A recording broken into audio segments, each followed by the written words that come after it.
आपल्याला सर्वांना स्क्रीनवरती दिसत असेल 71st all India cooperative weak आजपासून सहकार सप्ताह सुरू होतोय. तर सर्वप्रथम मी वैभव गोडके आपल्या सर्व प्रशिक्षणार्थींना, सर्व सहभागी पार्टिसिपंटना सहकार सप्ताहाच्या खूप खूप शुभेच्छा देतो. आपण सर्वजण सहकारामध्ये कार्यरत आहोत. इव्हन तुम्ही ज्या बँकेमध्ये कर्मचारी आहेत, ज्या बँकेमध्ये काम करता, ती बँक सुद्धा जवळपास 90% आपले जे प्रशिक्षणार्थी ते सहकारी बँकेमध्ये काम करतात. तर सर्वांना सर्वप्रथम सहकारी सप्ताहाच्या या कोऑपरेटिव्ह वीकच्या खूप खूप शुभेच्छा. आपल्याला दिसत असेल आज आपण जवळपास 71वा सहकारी सप्ताह आयोजित केला आहे आणि साजरा करतोय. पूर्ण देशभरामध्ये हा सहकारी सप्ताह आज साजरा केला जात आहे, ज्याचं ड्युरेशन आहे 14 ते 20 नोव्हेंबर. या 7 दिवसामध्ये हा सहकारी सप्ताह आयोजित साजरा केला जातो आणि याच्यामध्ये वेगवेगळ्या ऍक्टिव्हिटीज घेतल्या जाणार आहेत, ते पण आपण बघणार आहोत. परंतु सर्वप्रथम मी आमच्या संस्थेचे, आपल्या संस्थेचे उपनिदेशक डॉक्टर देवेकर सरांचंही या ठिकाणी खूप खूप स्वागत करतो.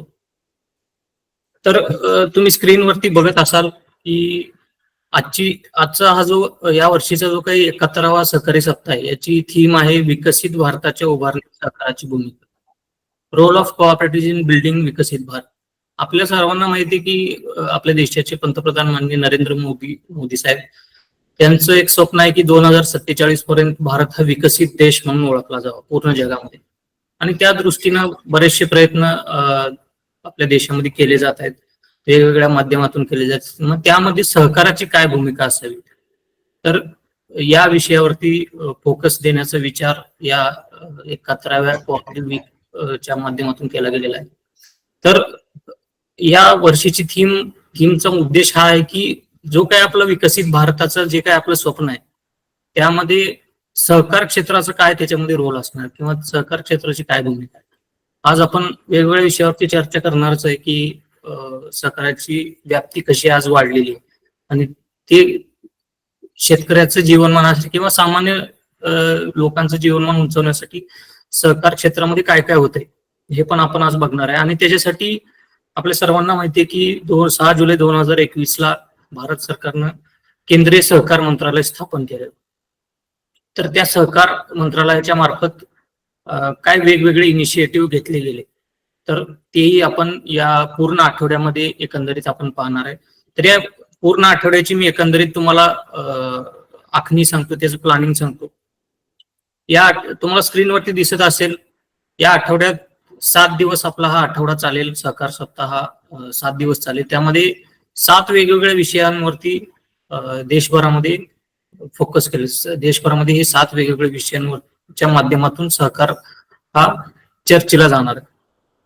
पहिल्या दिवशी असेल म्हणजे आज 14, आज आपल्या सर्वांना माहिती असेल काही वेळाने सोशल मीडियावरती सुद्धा फोटोग्राफ्स येतील.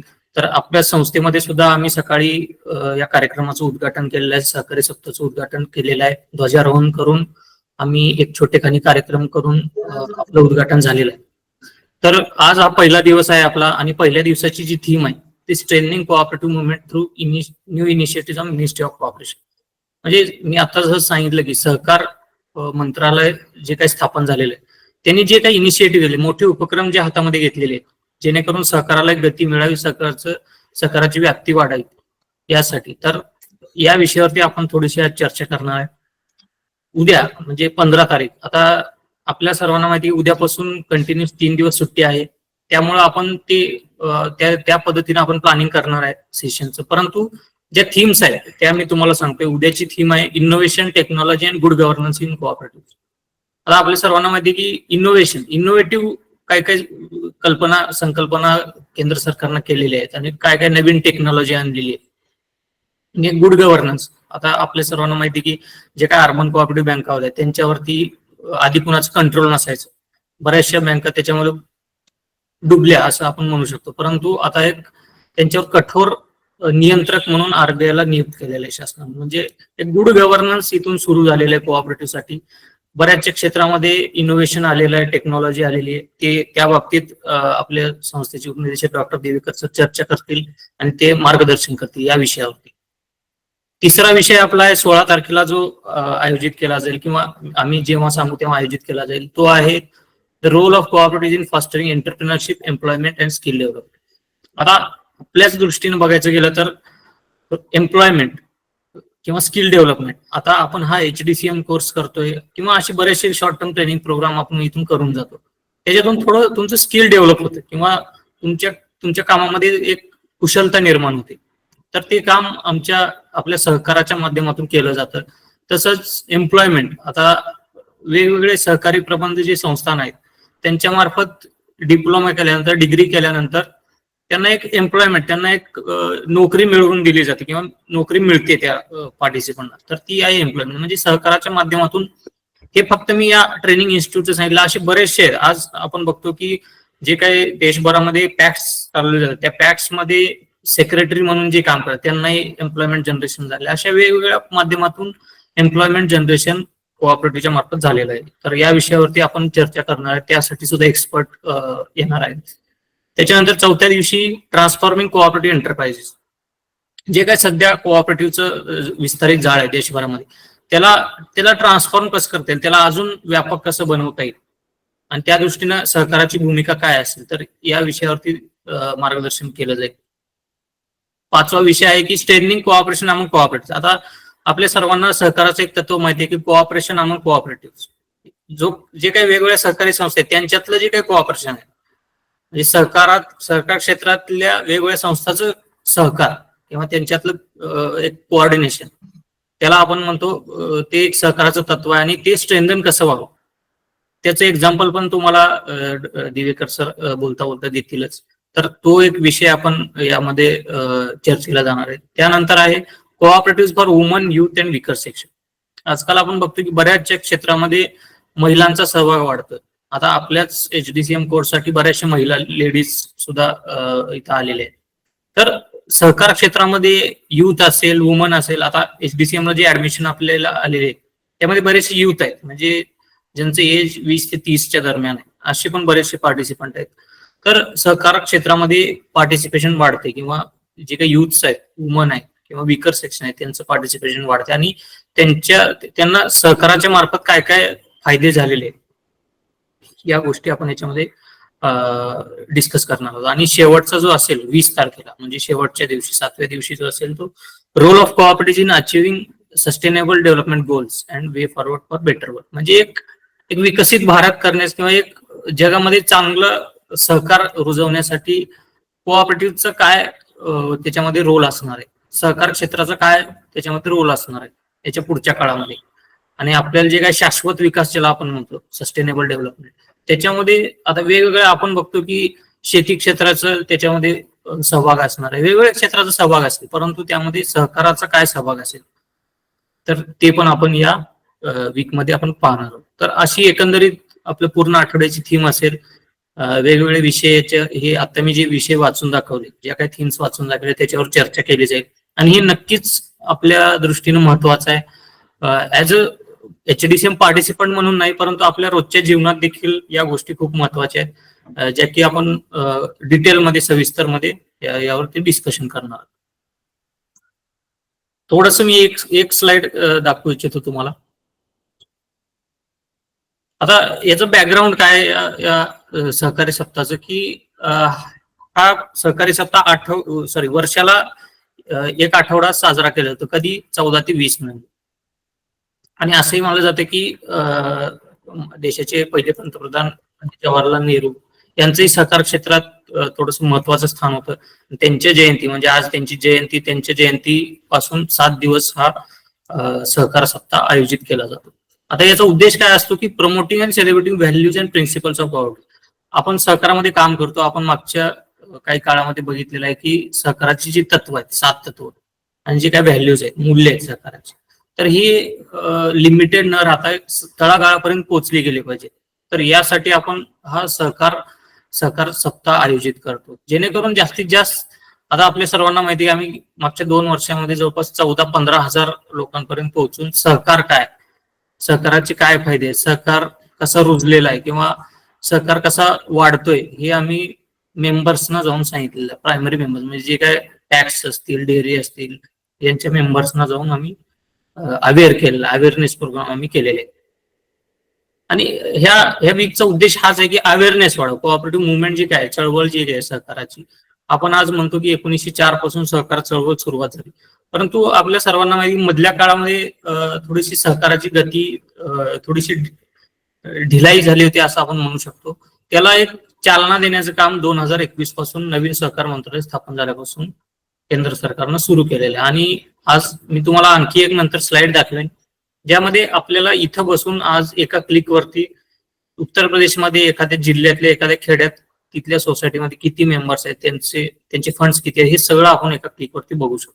आजचा डेटा सुद्धा मी तुम्हाला नॅशनल कोऑपरेटिव्ह डेटाबेसच्या वेबसाईटवर आजचा डेटा आपल्या किती सोसायटी आहेत, किती सहकार क्षेत्र किती क्षेत्रामध्ये व्यापलेला आहे हे सुद्धा मी तुम्हाला थोडंसं सांगणार आहे. मी जसं सांगितलं की हे सात दिवस आपण वेगवेगळ्या 7 थीमवर आपण चर्चा करणारच आहे. तर त्यातलं आपलं पहिली जी थीम आहे, स्क्रीन दिसते सर्वांना? हो सर दिसते. ओके.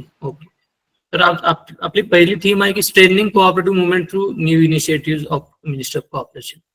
आता सर्वांना माहिती की सहकार हा आधी राज्याचा विषय असायचा. म्हणजे आज मला जर समजा मी महाराष्ट्राचा आहे, आपण महाराष्ट्राचे, आणि मला उत्तर प्रदेशमध्ये काय चाललंय, सहकाराची माहिती काय, तर ते काढण्यासाठी कमीत कमी 1 महिना लागला असता जर आजचा विचार केला गेला तर.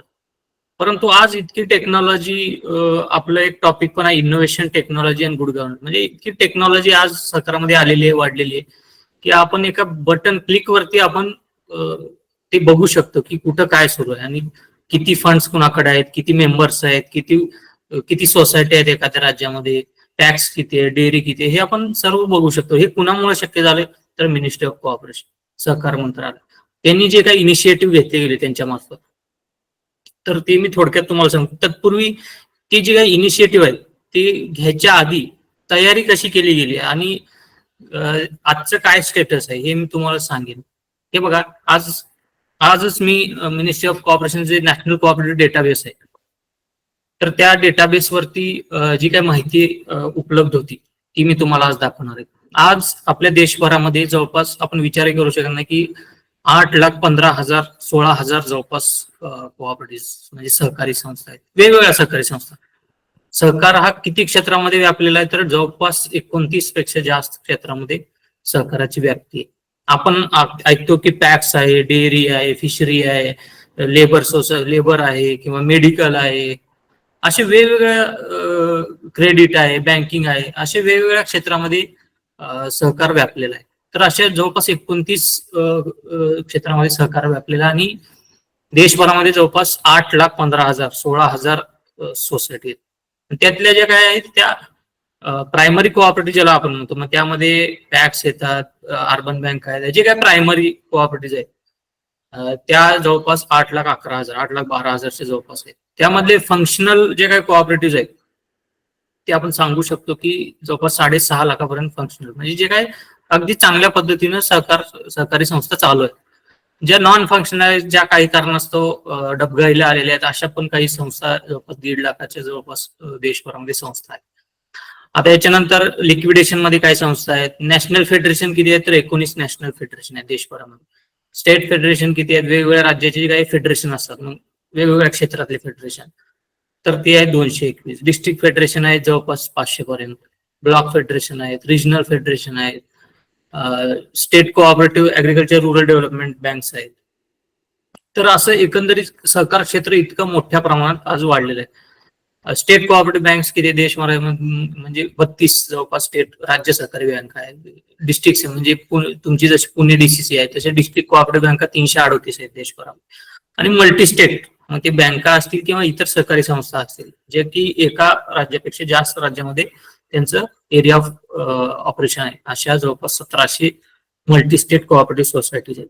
तर हा एकंदरीत डेटा मला कुणामुळे बघायला मिळाला आज, तर त्याचं एकमेव कारण आहे की मिनिस्ट्री ऑफ कोऑपरेशन त्यांच्या प्रयत्नांनी त्यांनी जे काही इनिशिएटिव्ह घेतले गेले त्यांच्या मार्फत, हा जो काही नॅशनल कोऑपरेटिव्ह डेटाबेस हा त्या इनिशिएटिव्हचाच एक भाग आहे. तर या डेटाबेसमुळे मला ही माहिती एका क्लिकवरती मला बघायला मिळते. नाहीतर एवढी माहिती काढण्यासाठी आपल्याला जवळपास 1 वर्ष सुद्धा लागू शकलं असतं जर आधीच्या पद्धतीनुसार जर आपण काम करत गेलो असतो. तर हे इंडियाचं प्रेझेंट स्टेटस आहे कोऑपरेटिव्हचं. आता बघा, सहकारामध्ये जे काही इनिशिएटिव्ह घेतले गेले, ती इनिशिएटिव्ह घेण्याची गरज काय होती? आता सध्या आपण स्क्रीनवरती दिसत असेल तुम्हाला, आपल्या देशभरामध्ये जवळपास 750 पावणे 800 जिल्ह्यामध्ये टोटल ग्रामपंचायती आहेत जवळपास 2,70,000 आणि व्हिलेजेस आहेत जवळपास 6.5 लाख. तर त्यामध्ये पॅक्स किती आहेत? आपण डेटा आपण या आधी पण बघितलेला आहे की पॅक्स जवळपास 1 लाख पॅक्स, म्हणजे number of cooperative society PACS जे आहेत ते 1 लाख आहेत, ज्याचे की 13 कोटी मेंबर आहेत. डेअरी किती आहे? डेअरी सोसायटी आपल्या पुणे जिल्ह्यात आम्ही सुद्धा गेल्या वर्षी फिरलो होतो, वेगवेगळ्या चिलिंग सेंटरला आम्ही व्हिजिट दिल्या. तर अगदी चांगल्या पद्धतीच्या डेअरी सुद्धा पुणे जिल्ह्यामध्ये कार्यरत आहेत. आज आपण बघतो की कात्रज एक नावारूपाला आलेली सहकारी संस्था आहे. तर हे डेअरीच्या माध्यमातून शक्य आहे. अशा डेअरी संस्था जवळपास 1,40,000 आणि संस्था देशभरामध्ये आहे, ज्याची मेंबर 1.5 कोटी आहे. तसेच फिशरी आहे, असे वेगवेगळे सेक्टर आहेत. तर याची गरज काय होती? म्हणजे हे सहकार, ही इनिशिएटिव्ह घेण्याची किंवा हे सहकार क्षेत्र व्यापक करण्याची गरज काय होती? तर अजूनही अशा ग्रामपंचायत आहेत, जवळपास 96,000 ग्रामपंचायत अशा आहेत की जिथं पॅक्सही नाही आणि डेअरी नाही, म्हणजे सहकार तिथं नगण्य नसल्यासारखं आहे. तर हे केंद्र सरकारनं ओळखलेलं. आपण विचार करू शकतो की 96,000 अजूनही ग्रामपंचायत जिथं पॅक्सही नाही किंवा विकास संस्थाही नाही आणि डेअरी संस्थाही नाही. आता काही गावामध्ये डेअरी आहे पण पॅक्स नाही, अशा पण 28,000 जवळपास ग्रामपंचायत आहेत. तर अशा एकंदरीत सहकाराची गरज ओळखता मिनिस्ट्री ऑफ कॉर्पोरेशननं जे काही काम केलेलं आहे ते मी तुम्हाला थोडंसं दाखवेन.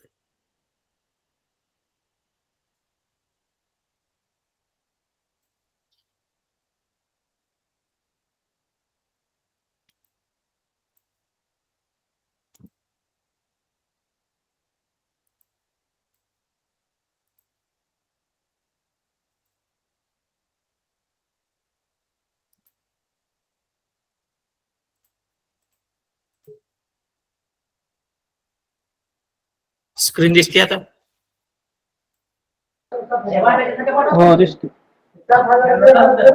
आपल्या सर्वांना माहिती की मिनिस्ट्री ऑफ कॉर्पोरेशनचं एक टॅगलाईन अशी आहे की सहकारातून समृद्धीकडे.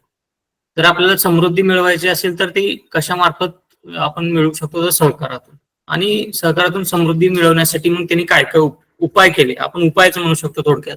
जर एखादी जखम झाली तर आपण काहीतरी उपाययोजना त्याला करणं गरजेचं असतं. तसंच सहकार क्षेत्र जर बळकट करायचं असेल तर काहीतरी उपाययोजना करणं आवश्यक होते. आणि त्या उद्देशानं जवळपास मी आपल्याला सांगू इच्छितो की मिनिस्ट्री 6 जुलै 2021 पासून आजच्या तारखेपर्यंत जवळपास 54 वेगवेगळे इनिशिएटिव्ह केंद्र सरकारनं घेतलेले आहेत. त्यातले आपण काही महत्वाची इनिशिएटिव्ह आपण आज या ठिकाणी बघणार आहे. सर्वप्रथम आपल्या सर्वांना माहिती आहे की आपण आपले वडील, आपले आजोबा हे आपल्याला वारंवार कानावर यायचे की सोसायटी उचलली आहे, सोसायटी भरायची आहे. तरी सोसायटी मलाही आधी कळत नव्हतं आणि आपल्यालाही कळत नव्हतं. परंतु जसं जसं आपल्याला समजायला लागलं तसं सोसायटी हा एक सहकाराच्या माध्यमातून पैसा मिळण्याचा किंवा शेतकऱ्याला मदत मिळण्याचा एक माध्यम होतं. सोसायटी म्हणजे काय? तर विकास संस्था. तर ह्या विकास संस्था मधल्या काळामध्ये आपल्याला माहिती की खूप त्याचं प्रमाण, त्याची जे काय आरोग्य होतं त्या विकास संस्थांचं देशभरामधले, ते खूप वीक झालं होतं. आणि त्याला बळकट करणे आवश्यक आहे असं केंद्र सरकार जेव्हा लक्षात आलं तेव्हा त्यांचा जास्तीत जास्त फोकस, आजही आपण 54 इनिशिएटिव्ह जर बघितले, त्यांचा जास्तीत जास्त फोकस हा पॅक्सला डेव्हलप करण्यावरती. पॅक्सला कोणत्या कोणत्या पद्धतीने डेव्हलप केलं जाऊ शकतं, म्हणजे काय विकास संस्था आहेत, काय काय त्याला उपाययोजना केल्या जाऊ शकतात. सर्वप्रथम माननीय सहकार मंत्री जे काय आपले अमित शहा, त्यांनी काय काम केलं की देशभरामध्ये एकच मॉडेल बॉयलर लागू केले. ज्या काय आदर्श उपविधी होत्या, वेगवेगळ्या राज्यामध्ये वेगवेगळ्या उपविधी लागू केल्या गेलेल्या होत्या. एक सुसूत्रता नव्हती देशभरामध्ये जे काही पॅक्स आहेत. तर त्यांना एक स्ट्रीमलाईन करण्यासाठी, एका लाईन वरती आणण्यासाठी देशभरामध्ये मागच्या वर्षी 2023 मध्ये आदर्श उपविधी लागू केले गेले, मॉडेल बॉयलर्स लागू केले गेले. याच्यामुळे काय झालं, आपणही एक पत्र वाचलं असेल सहकार खात्याचं आपल्या महाराष्ट्र शासनाच्या 25 एप्रिल 2023 की आदर्श उपविधी लागू करण्याबाबत राज्यभरामध्ये. आता या राज्यभरामध्ये आदर्श उपविधी लागू करण्याचा उद्देश काय होता की पॅक्स ह्या लिमिटेड ते बिझनेस करू शकत होते किंवा त्यांना असं वाईड रेंजमध्ये बिझनेस करण्याची परवानगी नव्हती किंवा वेगवेगळे व्यवसाय करण्याची परवानगी नव्हती. तर या मॉडेल बायलॉजमुळे, आदर्श उपविधीमुळे काय त्यांना परवानगी मिळेल की जवळपास आज 151 प्रकारचे व्यवसाय आपले राज्यातले पॅक्स करू शकतात. म्हणजे जन्मल्यापासून माणसाला मरेपर्यंत जे काही मधल्या त्याच्या कालावधीमध्ये सकाळी उठल्यापासून झोपेपर्यंत जे काही आपल्याला लागतं ते सर्व प्रकारचे व्यवसाय जवळपास आज पॅक्स करू शकते. किराणा दुकान असेल, पेट्रोल पंप असेल, लाकूड विक्री असेल, कोणतेही क्षेत्र असू द्या त्याच्यामध्ये आज पॅक्स जे काय ते व्यवसाय करू शकतो. तर केंद्र शासनाचा उद्देश हाच होता की पॅक्सला बहुउद्देशीय करायचं किंवा त्याला मल्टीपर्पज करायचं. एकच फक्त कर्ज देणं, कर्ज वितरण करणं, त्याच्यावरून 1.5 ते 2% व्याज मिळवून संस्था चालवणं, हे याच्यामुळे सहकार उदयास येणार नाही हे लक्षात आल्या कारणानं केंद्र सरकारनं त्यांना व्यवसाय करा किंवा व्यवसाय करण्याची परवानगी दिलेली आहे, जेणेकरून पॅक्सने व्यवसाय केला गेला पाहिजे. आणि त्याच्यामधून काय होईल की जे त्यांचे जे काही सभासद आहेत त्या सभासदांचा डायरेक्टली बेनिफिट होईल. त्यांना डिव्हिडंडच्या माध्यमातून असेल किंवा नफ्याच्या माध्यमातून सभासदांचं कल्याण होईल, त्यांना जास्तीत जास्त पैसा मिळेल. या उद्देशानं पॅक्सने आता काम करणं गरजेचं आहे. तर पहिलं काम केंद्र शासनानं हे केलं की आदर्श उपविधी लागू केले. आता दुसरं काम काय केलं की संगणकीकरणाच्या माध्यमातून पॅक्सचं बळकट करा. मी जसं सांगितलं की आज मी जर डेटा एका क्लिकवरती बघू शकत असेल तर त्याचं श्रेय सगळं कुणाचं आहे तर मिनिस्ट्रीचं आहे. मिनिस्ट्रीनं हा सर्व डेटा गोळा केलेला आहे. आपल्या सर्वांना माहिती जवळपास 1.5-2 वर्ष याच्यासाठी मिनिस्ट्रीनं खर्च केलेले आहेत. तेव्हा कुठे जाऊन आज आपण एका क्लिकवरती हा पूर्ण डेटा बघू शकतो. तर आपण गावात ऐकलं असेल की मिनिस्ट्रीनं काय केलं की सर्व जे काही विकास संस्था आहेत म्हणजे जवळपास देशभरामध्ये 63,000 जे काही पॅक्स आहेत त्यांना कम्प्युटर वाटण्याचं काम आणि कम्प्युटरच्या सोबत सॉफ्टवेअर वाटण्याचं काम सुद्धा केंद्र सरकारनं आणि नाबार्डनं केलेलं आहे. त्याचा उद्देश काय होता की जे काही किर्द खतावणी असं जे काही रजिस्टरवरचं जे काही लिखाण काम होतं ते बंद करून एक डिजिटलाइज करा किंवा एक टेक्नॉलॉजी आणण्याचा उद्देश केंद्र सरकारचा होता. आणि त्या माध्यमातून देशभरामध्ये सर्व पॅक्सला कम्प्युटर वितरित केले जात आहेत. आता मला मागच्या वर्षीचा डेटा माहिती आहे. साताऱ्यात मी जेव्हा स्किलिंग अप किंवा अवेअरनेस प्रोग्राम करायचो तर तिथं मोठ्या प्रमाणात कम्प्युटर वाटण्याचं काम सुरू होतं आणि सॉफ्टवेअर सुद्धा इन्स्टॉल करण्याचं काम तिथं मोठ्या प्रमाणात सुरू होतं, जेणेकरून लवकरात लवकर हा डेटा केंद्र सरकारपर्यंत पोहोचला गेला पाहिजे. त्याच्यावर सर्व इंटरेस्ट केंद्र सरकारनं करून घेतले.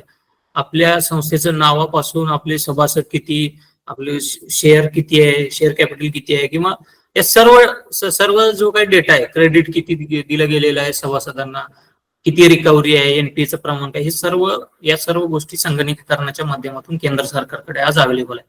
आणि त्या दृष्टीने केंद्र सरकार काही मदत करायची असेल काही सहकारी संस्थांना तर ते सुद्धा करू शकतं. म्हणजे एक इंटिग्रेटेड सॉफ्टवेअर केंद्र सरकारनं पूर्ण देशभरामध्ये फिरवलेलं आहे आणि त्याच्या माध्यमातून सहकाराची 100% बळकटी करण्याचं काम मिनिस्ट्रीने केलेलं आहे.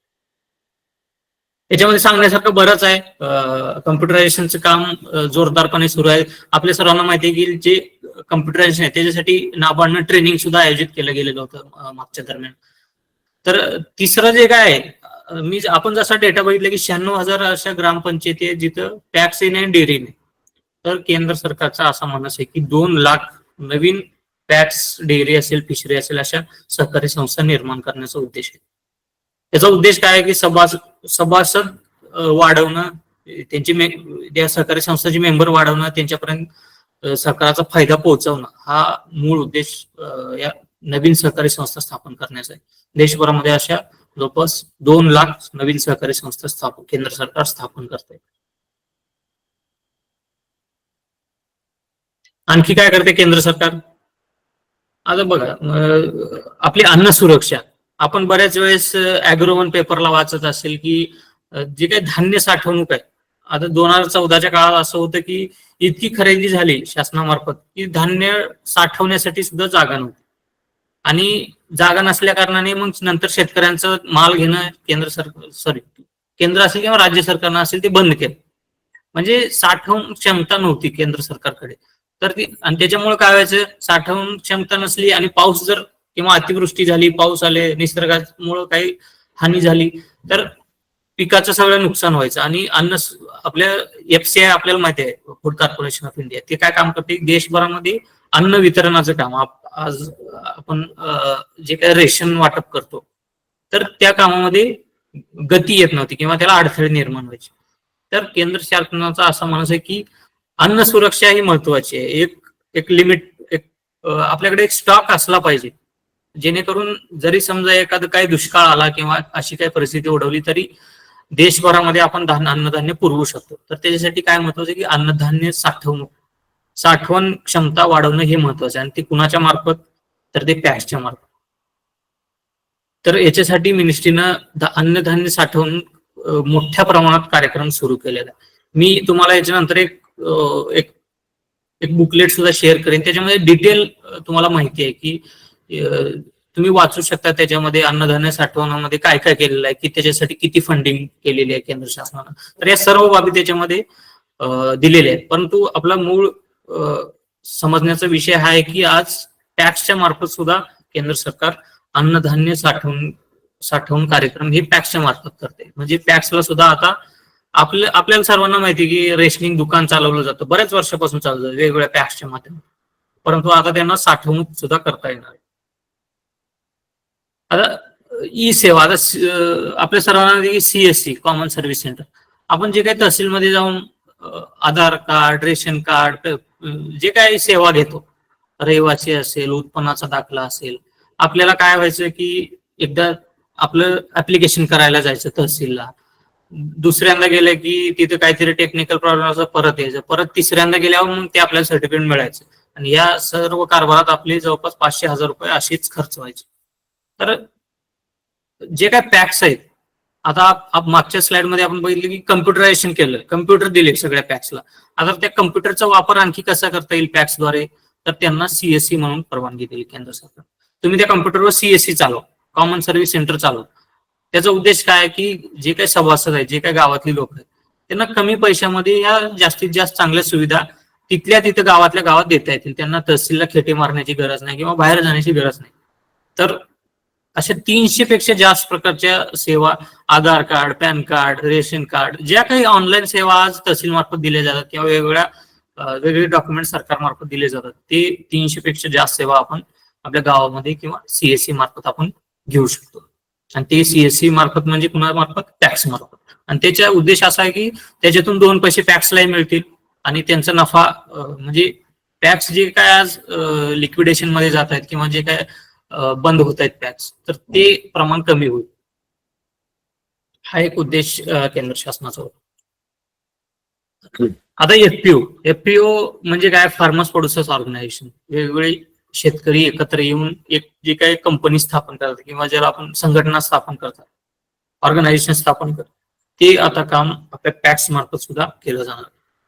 जेणेकरून काय, शेतकऱ्यांना एक मार्केटिंग चेन उपलब्ध व्हावी, शेतकऱ्यांना त्याचा फायदा व्हावा. जो काही शेतकऱ्याचा माल व्यापारी कमी पैशात घेतात किंवा त्यांचा माल कोणी नेत नाही काही वेळेला, तर ते सोपा व्हावा किंवा त्यांच्या FPO मार्फत ते विकला जावा, त्याला एक मार्केट मिळावं, यासाठी केंद्र सरकारनं शेतकरी उत्पादक जे काही संघटना किंवा कंपनी ही सुद्धा आता पॅक्स मार्फत सुरू केली जाऊ शकते अशी परवानगी दिली. आणि यामार्फत जवळपास 1100 नवीन FPO देण्याचा NCDC ला त्यांनी निर्देश दिलेले. त्याच्यानंतर काय, आता आपण बघतो की मला जसं आठवतं, मी सोसायटीचे जसे व्यवसाय बघतो तसं त्यांचा मुख्य व्यवसाय असायचा कर्ज वितरण आणि दुसरा एक व्यवसाय असायचा की रेशनिंग दुकान. माझ्या जसं बघण्यात आहे, आता काही आपले सक्सेसफुल पॅक्स आहेत आपल्या राज्यात, जसे की काष्टी कार्यकारी सोसायटी आहे, नाशिकची सटाणा आहे, नामपूर आहे, अशा काही सोसायटी आहेत ज्या की 10-12 व्यवसाय करतात, 15 व्यवसाय करतात. परंतु त्या फक्त बोटावर मोजण्या इतक्या पॅक्स होत्या. परंतु आज केंद्र सरकार असं म्हणते की तुम्ही हे सगळे व्यवसाय केले पाहिजे. आता त्यामध्ये अजून एक महत्वाचा व्यवसाय आहे की LPG वितरण. म्हणजे काय, आपण जो काही गॅस वापरतो घरी जेवण बनवण्यासाठी, जो काही गॅस वापरतो, तर त्या गॅसची वितरण करण्याची परवानगी सुद्धा आता पॅक्सला मिळालेली. आता गॅस सिलेंडर सुद्धा पॅक्स विकू शकतो किंवा गावात त्याचा सप्लाय करू शकतो आणि त्याच्यातून 2 पैसे पॅक्सला मिळू शकतात. आता बघा, पॅक्सद्वारे चालवले जाणाऱ्या बल्क कंझ्युमर पेट्रोल पंपाच्या रिटेल आउटलेट्समध्ये, म्हणजे जे काही पॅक्सद्वारे बल्क कंझ्युमर पेट्रोल पंप चालवले जायचे त्यांना आता रिटेलमध्ये पेट्रोल विक्रीची सुद्धा किंवा त्याच्यामध्ये रूपांतर करण्याची सुद्धा परवानगी मिळालेली आहे. आज पॅक्सला पेट्रोल पंप चालू करण्याची सुद्धा परवानगी, आणि बऱ्याचशा भागामध्ये, आता मी साताऱ्यामध्ये गेल्या वर्षी बघितलं होतं की जवळपास 7 ते 8 पॅक्सनी AR मार्फत, DDR मार्फत ते प्रपोजल पुढे पाठवलेले आहेत, आणि ते त्या पॅक्स सक्षम आहेत पेट्रोल पंप चालवण्यासाठी. आजही आपण बघतो की नामपूर विविध कार्यकारी सोसायटी, त्या विविध विकास संस्थेने जवळपास 45% डिव्हिडंड वाटप केला. कशामुळे? तर त्यांचं पेट्रोल पंप आहे. आपल्याला डिव्हिडंड किती टक्क्यापर्यंत देता येतो? तर जास्तीत जास्त 15%. परंतु त्यांनी खात्याची विशेष परवानगी घेऊन, डिपार्टमेंटची परवानगी घेऊन, कुणाला काही बोलायचंय? हॅलो. तर त्यांची खात्याची परवानगी घेऊन 45% डिव्हिडंड वाटप केला. तर हे कशामुळे शक्य आहे? तर त्यांचं पेट्रोल पंप होतं, आणि त्या पेट्रोल पंपामधून त्यांना जो काही नफा झाला तो त्यांनी त्यांच्या सभासदांना वितरित केला. आणखी काय? सोसायटीची शेती पण आहे सर कोल्हापूरमध्ये ना. हा, ती शेती पण आहे, शेती देतात वाट्यानं करायला तिकडं. हो हो हो हो. मी माझं थोडंसं कम्प्लीट करतो, मग आपण थोडीशी डिस्कशन करू. ठीक आहे? हॅलो. त्याच्यानंतर आणखी एक विषय. हॅलो सर बोला. ठीक आहे, म्यूट करा. मी माझं कम्प्लीट करतो, मग आपण नंतर डिस्कस करू थोडस.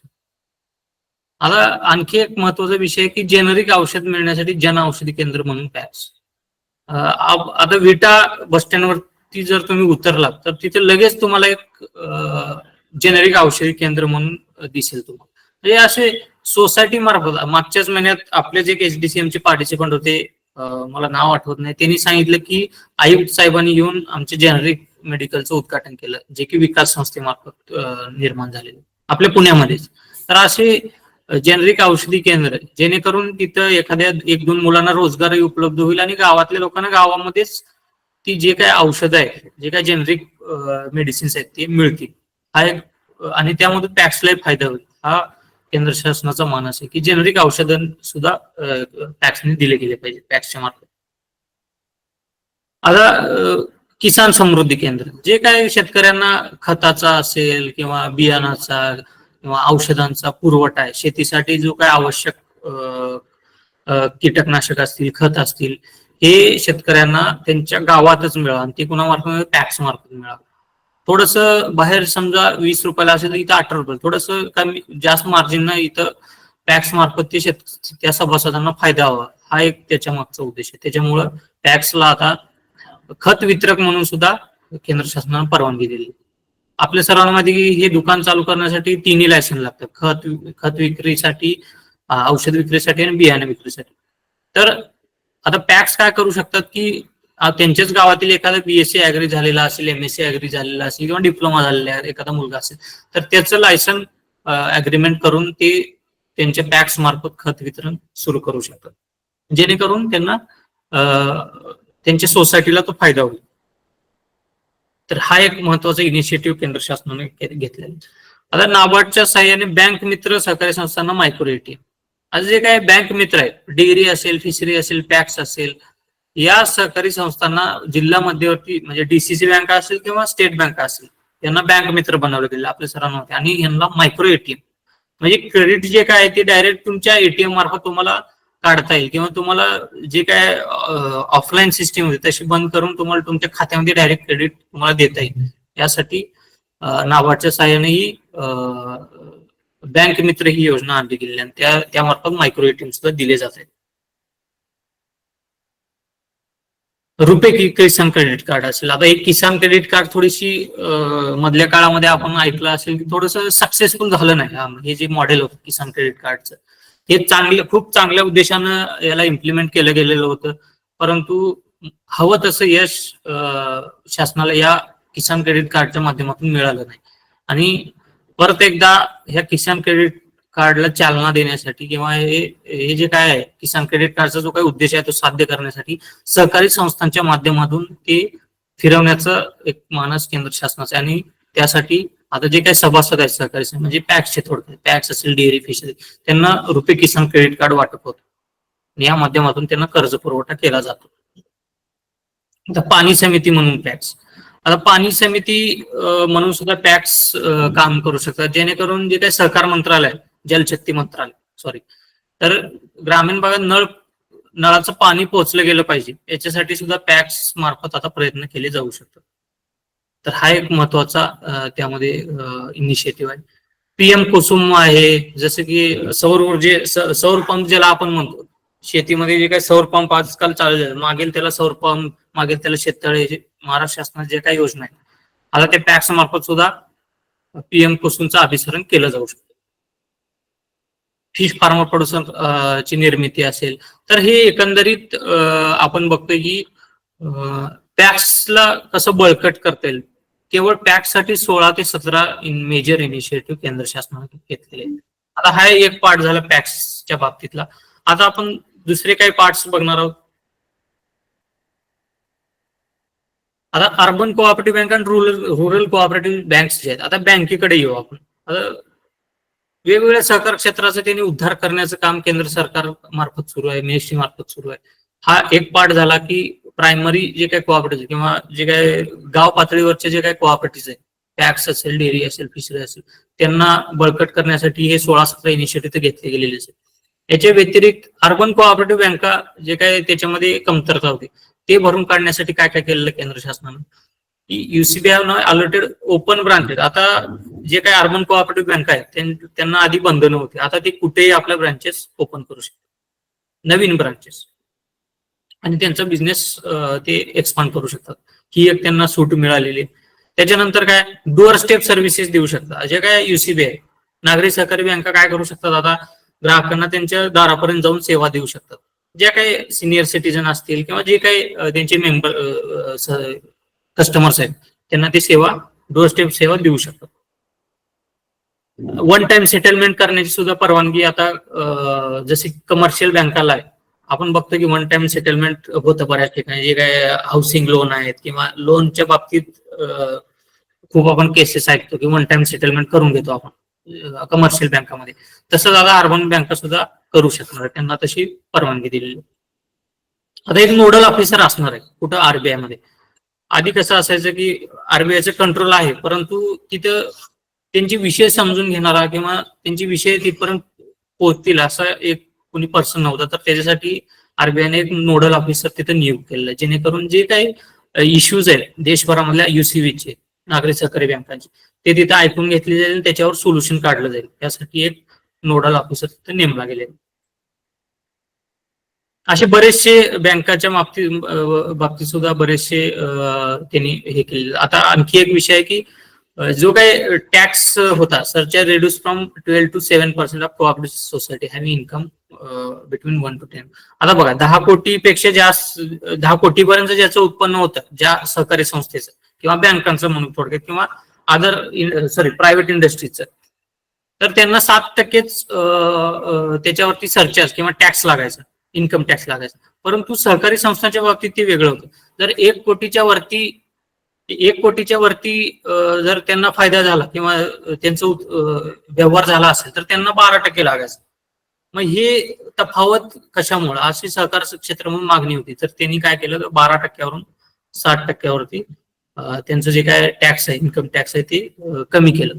आता मॅट आहे. हॅलो सर, हा, तो टॅक्स व्यवहारावर घेतला जातोय का नफ्यावर? नफ्यावर. हा, ठीक.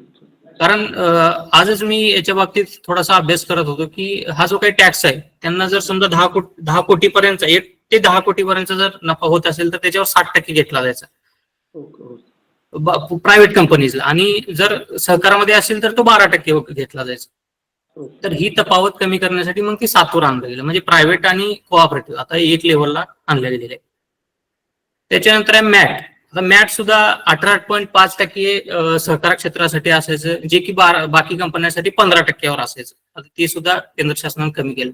आणखी काय केलं की ऊसासाठी जो काही साखर कारखाने, सहकारी साखर कारखाने वाढवून भाव देतात, म्हणजे त्याच्यामध्ये फायदा कोणाचा असतो, शेतकऱ्याचा, परंतु त्याच्यावर एक्स्ट्रा टॅक्स लावला जायचा. तोही टॅक्स आता केंद्र सरकारमार्फत कमी केलं, जेणेकरून आता त्याचं मिनिंग काय आहे की कारखाने आता वाढवून भाव देऊ शकतात एफआरपीच्या रकमेपर्यंत. असे बरेचसे आता limit increase from 20,000 to 2 lakhs per member. म्हणजे आता जे काही सहकारी संस्था आहेत त्या 2 लाखापर्यंत डिपॉझिट करून घेऊ शकतात, जे की लिमिट आधी 20,000ची होती, आता ती 2 लाखापर्यंत पर मेंबर एका सभासदाची ते डिपॉझिट घेऊ शकतात. तर ह्या पण सुविधा केंद्र सरकारने थोडं रिलीफ दिलेलं आहे. मी जसं सांगितलं की relief from income tax to sugar cooperative mills, हे असे इनिशिएटिव्ह. आता याच्यानंतर महत्वाचा पार्ट आहे की 3 नवीन मल्टीस्टेट कोऑपरेटिव्ह सोसायटीज नॅशनल लेवलला केंद्र सरकारने निर्माण केले. याचा उद्देश काय होता, जो काही जे काही प्रमाणित बियाणं आपल्याला मिळत नाही. आज आपल्या देशातली जर शेतीची गरज बघितली आणि लोकसंख्येचा विचार करता खूप अन्नधान्य प्रोडक्शन, म्हणजे ज्याला आपण ऍग्रिकल्चर प्रोडक्शन आहे, ते खूप गरजेचं आहे, हे आपल्याला लक्षात येतं. आज आपल्या देशाची संख्या जवळपास 140 कोटीवर पोहोचलेली. तर त्या मानानं आपलं जे काही प्रोडक्शन होते ते खूप कमी आहे, किंवा आपण असं म्हणू शकतो की ते जवळपास 60% आहे. तर हे वाढवण्यासाठी शेतकऱ्यांना सर्वात महत्वाचं काय तर प्रमाणित बियाणं, सर्टिफाईड सीड्स मिळणं गरजेचं. प्रमाणित बियाणं म्हणजे काय, त्याचं एक सर्टिफिकेशन होतं. कोणते जे काही बियाणं बाजारामध्ये येतं त्याचं एक सर्टिफाईड सीड असतं, ते म्हणजे त्याला एक प्रमाणीकरण असतं, त्याची गुणवत्ता तपासली जाते आणि हे गुणवत्तापूर्वक बियाणं शेतकऱ्यांना मिळावं, हा एक या नॅशनल मल्टीस्टेट कोऑपरेटिव्ह सीड सोसायटीचा उद्देश आहे. असे 3 सोसायटी निर्माण केल्या गेल्या, एक आहे सीडसाठी, एक आहे ऑर्गॅनिक आणि एक आहे एक्सपोर्टसाठी. आता सीडचा उद्देश काय, मी आता जसं सांगितलं की देशभरातल्या शेतकऱ्यांना प्रमाणित बियाणं मिळावं, त्याचा पुरवठा व्हावा.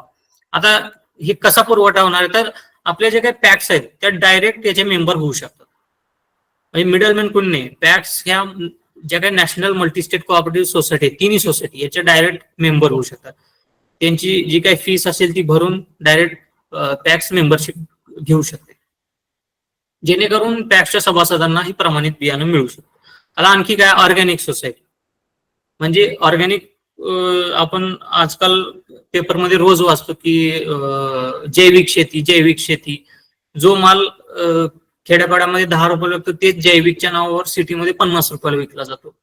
म्हणजे जैविकचं महत्व आज सगळ्यांनी ओळखलेलं आहे. जैविक जे काय प्रोडक्ट्स आहेत किंवा जैविक जे काय उत्पादन आहेत ते किती महत्वाचे आहेत आपल्या आरोग्याच्या दृष्टीने असेल किंवा एक सस्टेनेबल विचार करता.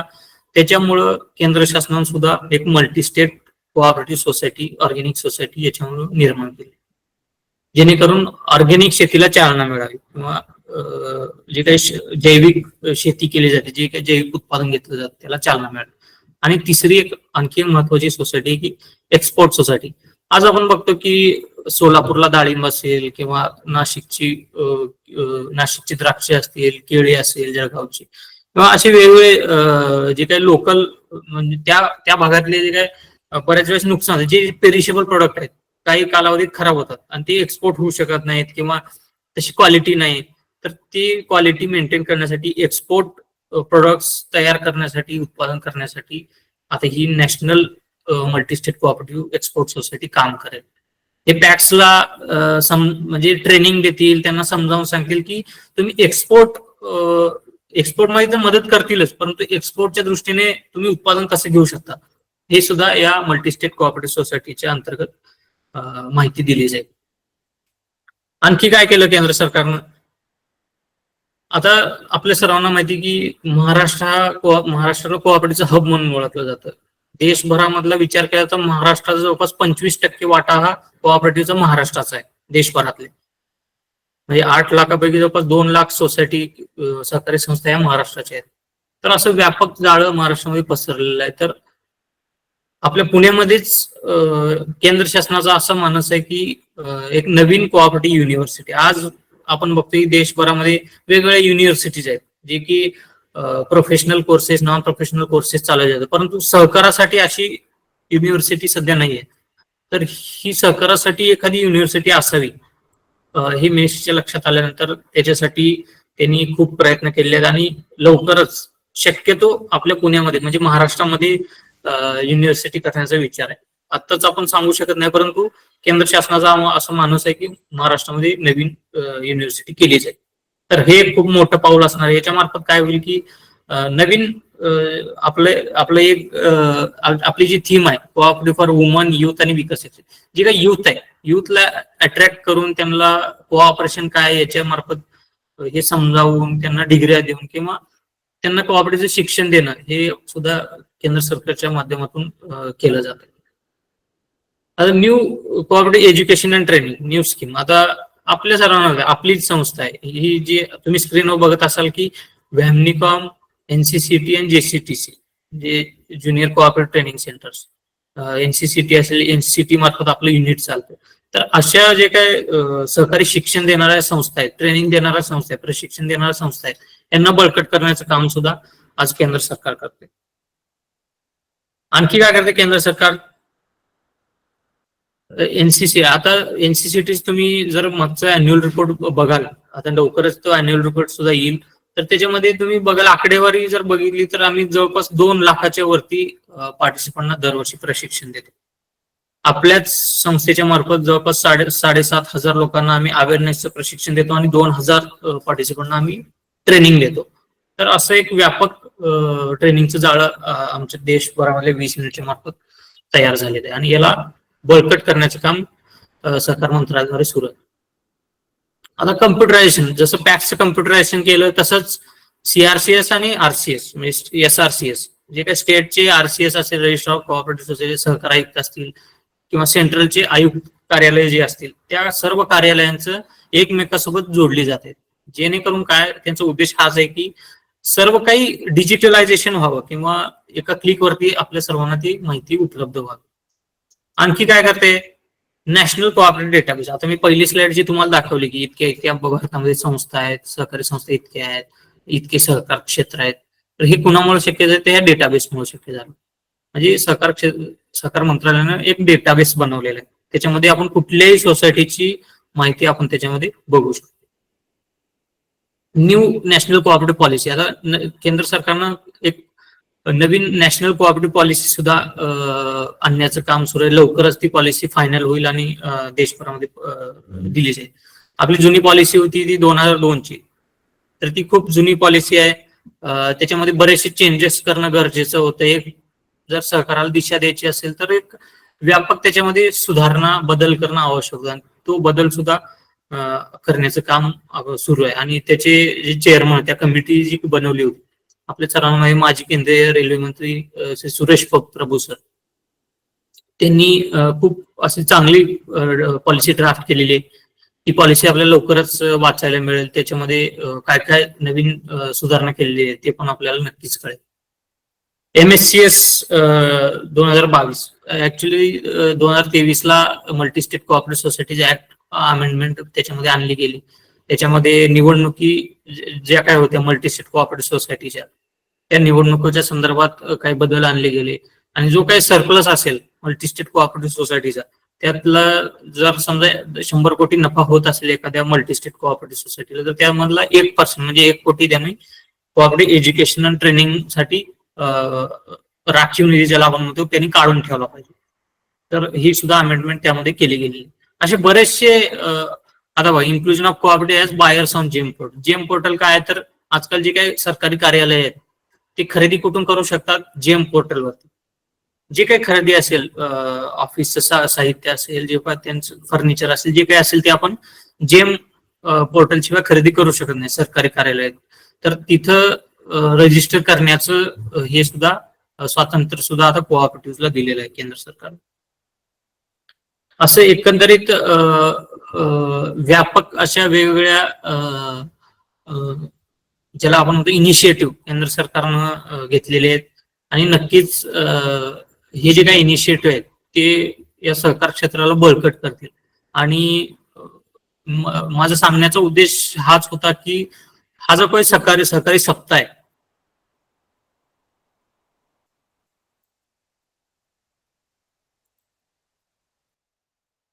हा सहकारी सप्ताह जो काही आहे त्याचा उद्देश हाच आहे की सहकारामध्ये काय सुरू आहे किंवा सहकारी डेव्हलपमेंट काय आहे, त्यांची जी काही तत्व आहेत ती तुमच्यापर्यंत पोहोचवणं, तुम्हाला त्याची आठवण करून देणं, तुम्हाला ते अवेअर करून देणं, हाच एक सहकार सप्ताहाचा उद्देश आहे. तर मी 54 पैकी काही ठळक किंवा जे काही मेजर इनिशिएटिव्ह आहे, सगळे 54 सगळे महत्वाचेच इनिशिएटिव्ह, परंतु त्यातले आपल्या उपयोगाचे काही इनिशिएटिव्ह मी आपल्यासोबत शेअर केलेले